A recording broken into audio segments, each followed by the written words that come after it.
గారు శాసనమండలి సభ్యులు. ఒక్క విషయం జగన్మోహన్ రెడ్డి గారి గురించి మొట్టమొదటిగా మనం తెలుసుకోవాల్సింది ఏమంటే, ఎంతోమంది ముఖ్యమంత్రులు మనకు రావడము, పరిపాలించడము జరిగింది. మనసున్న నేత మన జగన్మోహన్ రెడ్డి గారు. ప్రతి అవకాశాన్ని, ప్రతి దాన్ని ఒక బిందువును కూడా డెవలప్ చేసుకోవాలి, ప్రతి అవకాశాన్ని అందిపుచ్చుకోవాలని చెప్పేసి ఆలోచన చేసిన వ్యక్తి జగన్మోహన్ రెడ్డి. ఇంతకు ముందు నుంచి మనకు ఉమ్మడి ఆంధ్రప్రదేశ్ అప్పటి నుంచి ఈరోజు వరకు తీరరేవు, సముద్ర తీరరేవు 977 కిలోమీటర్లు, 74 కిలోమీటర్లు మొట్టమొదటి నుంచి ఉంది. దాని మీద ఎవరు కాన్సన్ట్రేషన్ చేసిన దాఖలాలే లేవు. అదే మన జగనన్న వచ్చిన తర్వాత దాన్ని ఎంతో డెవలప్ చేసి దగ్గర దగ్గర 9 పోర్ట్లు, 6 పోర్ట్లు, ఫిషింగ్ హార్బర్లు అన్నీ డెవలప్ చెప్పాలని చెప్పేసి దాని ప్రకారమే ఆలోచన చేస్తున్న వ్యక్తి. అంటే ఒక్కొక్క అవకాశాన్ని కూడా జాగ్రత్తగా డెవలప్ చేసుకుంటూ పోతూ ఉన్నారు. గత ప్రభుత్వాలు చంద్రబాబు నాయుడు ఎప్పుడు ఆలోచన చేసినా ఇన్స్టెంట్, అంటే ఓటు రాజకీయం తప్ప వేరే ఏమీ కాదు.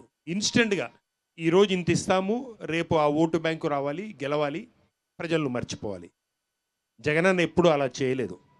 డెవలప్మెంటు నిదానంగానే రాని, కాకపోతే ఆంధ్రప్రదేశ్కు పూర్తిగా డెవలప్మెంట్ చేయాలి, ఆంధ్రప్రదేశ్ శాశ్వతంగా అభివృద్ధి పథకంలో ఉండాలి అని చెప్పి దాని ప్రకారమే అడుగులు వేస్తున్నటువంటి వ్యక్తి జగనన్న.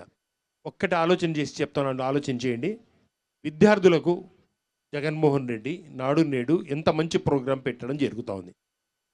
చిన్నప్పటి నుంచి, చిన్న పిల్లల దగ్గర నుంచి గవర్నమెంట్ స్కూల్స్ ఏ రకంగా డెవలప్ చేయడం జరుగుతోంది.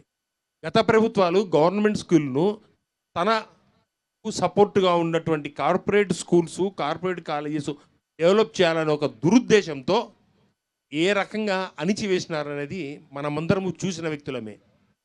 ఈరోజు అదే జగనన్న పేదవాళ్లకు, అందుకే నేను మనసున్న వ్యక్తి అని చెప్పినాను, పేదవాళ్లకు కార్పొరేట్ స్కూల్ స్థాయి కంటే ఎక్కువగా డెవలప్ చేయాలి, వాళ్ళతో సమానంగా అన్నిట్లో ఉండాలని చెప్పేసి డెవలప్ చేస్తున్న వ్యక్తి.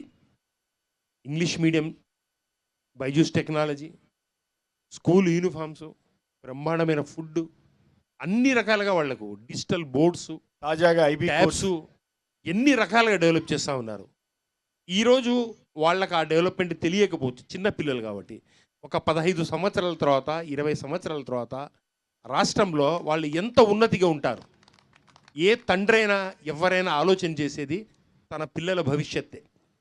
మనకు ఒక పెద్ద తండ్రి లెక్క, ఒక నాయకుని లెక్క మన పిల్లల భవిష్యత్తును తన పిల్లల భవిష్యత్తుగా డెవలప్ చేస్తున్న వ్యక్తి మన జగన్మోహన్ రెడ్డి. అందుకే నేను మనసున్న నాయకుడు అని చెప్తాను. ఈ రకంగా ప్రతి అవకాశాన్ని కూడా ఆయన డెవలప్ చేసుకుంటూ పోతున్నాడు. పేదవాళ్ళు ఎక్కడున్నారు వాళ్లకు సహాయం చేయాలి మనం, ఎందుకంటే పేదరికంలో ఉన్నారని చెప్పేసి డీబీటీ ద్వారా, నాన్ డీబీటీ ద్వారా ఎన్ని రకాల సహాయం చేస్తూ ఉన్నారు. ఆంధ్రప్రదేశ్ చరిత్రలో ఈరోజు వరకు ఎవరన్నా ఆ రకంగా సహాయం చేసినారా? కల్మషం లేకుండా, నిష్పక్షపాతంగా, లంచాలకు తావు లేకుండా డైరెక్ట్గా వాళ్ళ ఇంటికి పోయి డబ్బులు వాళ్ళ జోబులోకి పోయి పడతా ఉన్నాయి. కాదా ఇది నిజము? ఈ రకంగా ఆయన ప్రతి దాన్ని చేస్తూ ఉన్నాడు. ఆరోగ్యం గురించి ఏ రకంగా ఉంది, ఫ్యామిలీ డాక్టర్ కాన్సెప్ట్ ఎంత మంచి కాన్సెప్ట్. ఇంటి దగ్గరికి వెళ్ళి డాక్టర్ను పరామర్శించడం జరుగుతోంది. Doctor sugar test, BP test అన్నీ చేశారు. మళ్ళా అక్కడ ఐ టెస్టు ఏ రకంగా చేసుకుంటూ డెవలప్మెంట్ చేసుకుంటూ పోతున్నారు. ప్రతి అవకాశాన్ని చూసుకొని చేస్తూ ఉన్నారు. అదే చంద్రబాబు నాయుడు ఎప్పుడు అలా ఆలోచన చేసిన వ్యక్తే కాదు.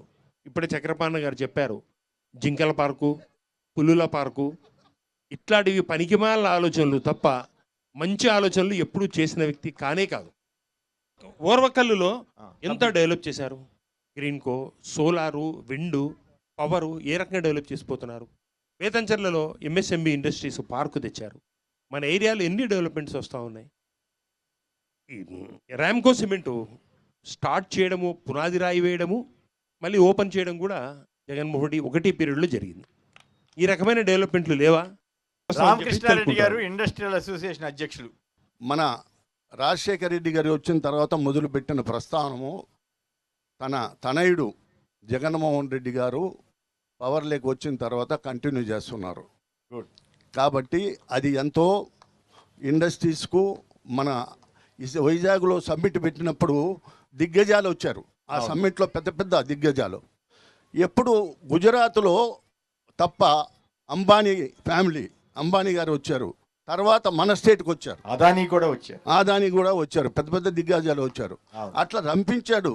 అంటే వాళ్ళు వస్తే పెట్టుబడులు పెడితే విశాలంగా ఎక్కువ అవకాశాలు ఇండస్ట్రీస్ వచ్చేదానికి. అప్పుడు ఈ ఆంధ్రజ్యోతి వీళ్ళు ఏం రాశారు తెలుసా? వీళ్ళు అదానీకి రాసిచ్చేస్తున్నారని రాశారు. అదే చంద్రబాబుని ఒకసారి ఇప్పుడు కలిస్తే అదానీతో మీటింగ్. ఇప్పుడు ఉదాహరణకి రేవంత్ రెడ్డి గారు అదానీతో మీట్ అయితే పరిశ్రమలు వచ్చేస్తున్నాయని రాశారు. ఇక్కడ అదే అదానీ పరిశ్రమలు స్థాపిస్తుంటే రాసిచ్చేస్తారు, భూములు రాసిచ్చేస్తారు రాష్ట్రం అంతా. అంత దుర్మార్గంగా ప్రస్తుతం వ్యవస్థ ఉంది. సుబ్బయ్య గారు, 53 నుంచి 56 వరకు మనం రాజధానిగా ఉన్నాం కదా, హైకోర్టు గుంటూరులో ఉంది కదా. మరి 2014లో తెలంగాణ ప్రత్యేక రాష్ట్రము ఏర్పడినప్పుడు మరి ఆంధ్రప్రదేశ్ యొక్క రాజధాని కర్నూలుకు రావాలి కదా, గుంటూరుకు హైకోర్టు ఇవ్వాలి కదా. ఆ బాధ్యత లేకుండా మొత్తం వ్యవస్థలంతా అప్పటి ముఖ్యమంత్రి గారు 33,000 ఎకరాలు సంవత్సరానికి 3 పంటలు వండే భూముల్ని Srikrishna committee, justice Srikrishna committee కానీ శివరామకృష్ణ కమిటీ కానీ ఎవ్వరు కూడా ఆ యొక్క ప్రాంతాన్ని రాజధానిగా చేసుకోమని చెప్పానని రికమెండ్ చేయలే. మరి ఎవ్వరి రికమెండేషన్ లేకుండా తన స్వార్థ రాజకీయ ప్రయోజనాల కోసము రాయలసీమను నాశనం చేసే రీతిలో కర్నూలుకు ఎలాంటి అవకాశం లేకుండా చేసిన ఒక పెద్ద మనిషి ఎవరంటే చంద్రబాబు నాయుడు. ఈరోజు గౌరవ ముఖ్యమంత్రి వర్యులు అధికార వికేంద్రీకరణే కాన్సెప్ట్లో భాగంగా కర్నూలుకు హైకోర్టు అని చెప్పానని, అమరావతిలో శాసన రాజధాని అని, ఎగ్జిక్యూటివ్ క్యాపిటల్ వైజాగ్ అని చెప్పి మొత్తం ఆంధ్రప్రదేశ్ యొక్క సర్వతం ముఖాభివృద్ధి కోసం గౌరవ ముఖ్యమంత్రి వర్యులు జగన్మోహన్ రెడ్డి గారు ప్రయత్నం చేస్తూ ఉంటే దాన్ని విచ్ఛిన్నం చేయనికే చెయ్యని నేరం లేదు, ఘోరం లేదు, కుట్ర లేదు. మరి ఈ పరిస్థితుల్లో రాయలసీమ ప్రజానీకం ఏం కావాలి? 1993లో నేను న్యాయవాదిగా ఉన్న టైంలోనే ఉమ్మడి రాష్ట్రంలో కర్నూలులో హైకోర్టు బెంచ్ పెట్టాలని చెప్పానని కర్నూలులో మొత్తం కోర్టులలో బాయ్కాట్ చేసి 4 నెలల పాటు మేము బాయ్కాట్ చేసి ఉద్యమాలు చేసినాం.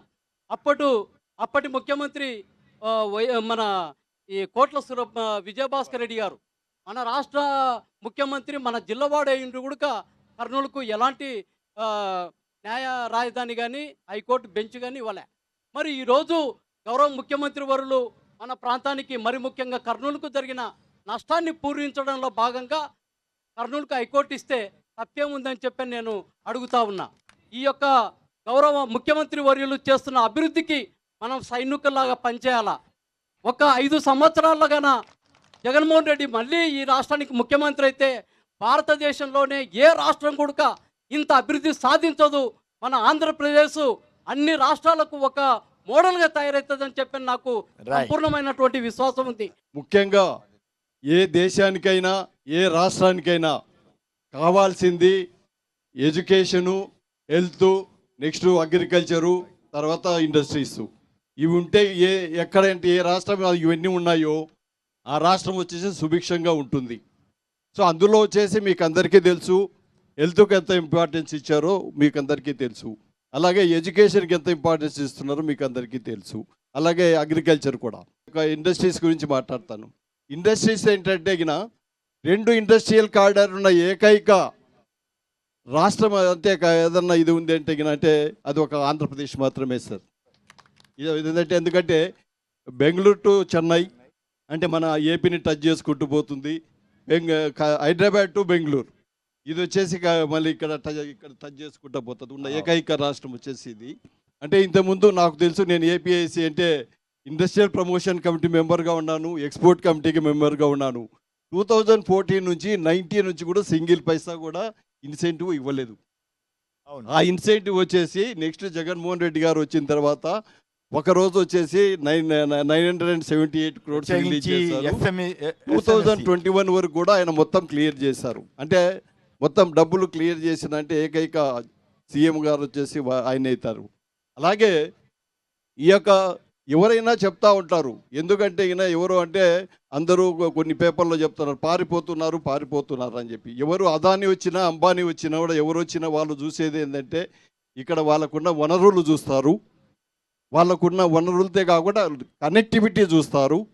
సెకండ్, థర్డ్ వచ్చేసి అక్కడ ఉన్న గవర్నమెంట్ ఎంత ఇన్సెంటివ్స్ ఇస్తుందని మాత్రమే చూస్తారు sir. This 3 points they will touch. వాళ్ళ వ్యాపారం, వాళ్ళ లాభం ముఖ్యం. వాళ్ళ లాభం సార్. వాళ్ళు ఎవరి కోసం మన ఇంటికి బంధువులుగా రావటం లేదు సార్. గ్లోబల్ ఇండస్ట్రియల్ దాంట్లో ఉన్న నితిన్ గడ్కరీ గారు మాట్లాడుతూ కర్నూలు గురించి మాట్లాడారు. 2 minutes కర్నూలు గురించి మాట్లాడారు. అంటే మీరు భవిష్యత్తులో బహుశా మీకు ఇదిగా ఎగ్జాజరేషన్ అయి ఉండొచ్చు, భవిష్యత్తులో ప్రపంచ పటంలో కర్నూలు ఉంటుందని మాత్రం ఖచ్చితంగా చెప్పగలను. Great great great great. భవిష్యత్తులో అంటే బహుశా నాకు తెలిసి NH44 ఉంది, అక్కడ NH18 ఉంది. ఒకే జిల్లాలో కర్నూలులో వచ్చేసి NH18, NH44. రేపు భవిష్యత్తులో వచ్చేసి సూరత్ నుంచి చెన్నైకి పోయేది వచ్చేసి ఇక్కడ వస్తుంది, అది 6 లేనరు. ఇప్పుడు ప్రజెంట్గా ఉన్న 4 లేనర్ను కూడా 6 లేనర్గా చేస్తూ ఉన్నారు. That is going to become a digital ఇది అవుతుందండి. అంటే ఇంత కనెక్టివిటీ ఉన్న కర్నూలు జిల్లాను ఇవన్నీ కూడా కేవలం అంటే ఇంతకుముందు చంద్రబాబు నాయుడు గారి టైంలో జరగలేదు, జగన్మోహన్ రెడ్డి గారి టైంలో జరిగింది. ఖచ్చితంగా వచ్చేసి అంటే ఊహించని భవిష్యత్తు కర్నూలు ప్రజలకు ఉంటుందని చెప్పేసి ఇది కల్లూరి రామలింగారెడ్డి గారు, AP chamber of commerce and industry, వారు మాట్లాడతారు.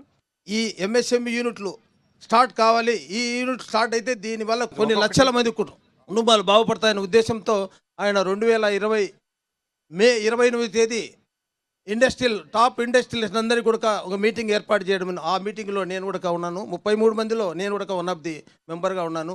ఆ రోజు అప్పుడు కియా మోటార్ వచ్చింది, నేను తెచ్చాను. కియా మోటార్ కూడా పోతుంది, పారిపోతుందని చంద్రబాబు నాయుడు గారు అన్నారు.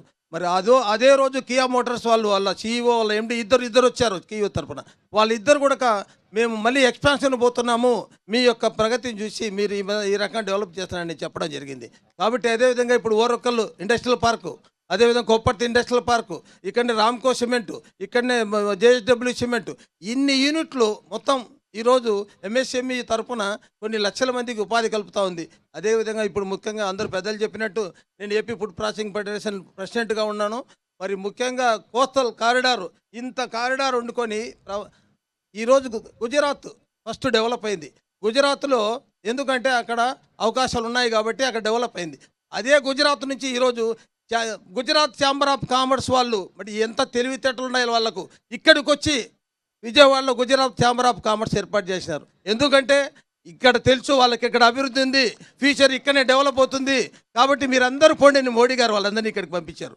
మోడీ గారే వాళ్ళందరినీ ఇక్కడికి పంపించారు. ఈరోజు ఆ కారిడార్ డెవలప్ అయితే ఆంధ్రప్రదేశ్ వచ్చే 5 ఏళ్లలో నెంబర్ 1గా ఇన్కమ్ ఎకానమీలో నెంబర్ 1గా ఉంటుంది. Very good. అందరికీ ఉద్యోగాలు వస్తాయి, అందరూ సుభిక్షంగా ఉంటారు.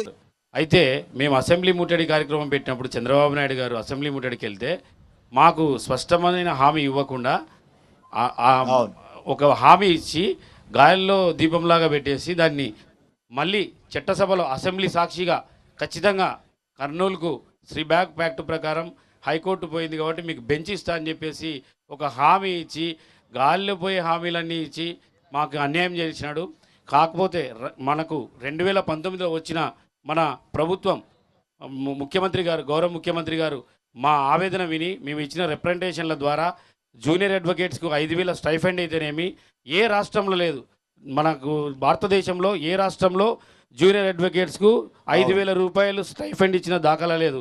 దాంతో మొదలు పెడితే వెల్ఫేర్ ఫండ్ విషయం అయితేనేమి, కరోనాలో న్యాయవాదుల్ని ఆదుకోవడం విషయంలో అయితేనేమి, న్యాయవాదులకు 100 కోట్లు కేటాయించే విషయంలోనైతేనేమి, అలాగే కర్నూలుకు హైకోర్టు కాదు, హైకోర్టుతో పాటు కర్నూలు డెవలప్ కావాలంటే న్యాయ రాజధాని వస్తే ఇన్ఫ్రాస్ట్రక్చర్ పెరుగుతుందనే ఉద్దేశంతో మీకు న్యాయ రాజధాని కేటాయిస్తాను, అమరావతిని లెజిస్లేటివ్ క్యాపిటల్గా ఇస్తాను, అక్కడ విశాఖను ఎగ్జిక్యూటివ్ క్యాపిటల్గా ఇస్తానని చెప్పిన గొప్ప ఏకైక ముఖ్యమంత్రి ఒక జగన్మోహన్ రెడ్డి గారే అని చెప్పేసి ఈ వేదిక నుంచి తెలియజేస్తున్నాండి. जब राजशेखर रेड्डी साहब 2004 में आने के बाद जब 4% रिजर्वेशन दिए उन्होंने, तो जब कंबाइंड कैपिटल सिटी में पूरे हमारे बाप हैदराबाद, माइनॉरिटीज के बाप हैदराबाद था, तो आज आंध्र प्रदेश के बाप कर्नूल है। ये माइनॉरिटीज ज़्यादा है ओके। इसलिए आज उस दिन जो मुसलमान 24 डिस्ट्रिक्ट के उस दिन सारे मुसलमान राजशेखर बोलो तो मुसलमान बोलते तो राजशेखर रेड्डी बोलते थे, इसलिए मोहब्बत थी राजशेखर रेड्डी की। उसके बाद कर्नूल उसके बेटे आए, जब बाप इंतकाल हो जाने के बाद वो कितने की मेहनत कर को एक पार्टी बना के ये उनके पास पीछे दुश्मनाई कर लेते आ रही। लेकिन 2000 उन्होंने पार्टी 2011 में आने के बाद स्टेट के हमारे डिवाइड हो जाने के बाद हमारे मुसलमान पूरे मैं तहे दिल से खुशी अदा करता हूँ, क्योंकि सारे हमारे स्टेट के मुसलमानों की तरफ से हमारे कॉरपोरेशन में जब चंद्रबाबू नायडू के हयाम में रहे को तो खाली बातें थे चंद्रबाबू के, क्या बोलते थे, नारा हमारा चंद्रबाबू तुम्हारा बोलते थे। जी आज मैं क्या बोल रहा हूँ, वाईएसआर हमारा है, जगन हमारा है, इंशाल्लाह जरूर आने वाले 2024 में भी हमारी हुकूमत रहेगी आंध्र प्रदेश में। రైట్ और ఓకే నా మా మిస్సెస్ కూడా ఎంప్లాయ్ సార్, ఏమంటుందంటే పొద్దున లెట్రిన్లవి బాత్రూమ్లవి పొద్దున సాయంత్రము ఎంత నీట్గా ఉంటాయంటే నేను డైలీ చూస్తాను. వాళ్ళ స్కూల్ అన్ని ఫొటోస్ కానీ నాడు నేడు కార్యక్రమంలో కానీ అన్ని నీట్గా ఉన్నాయి.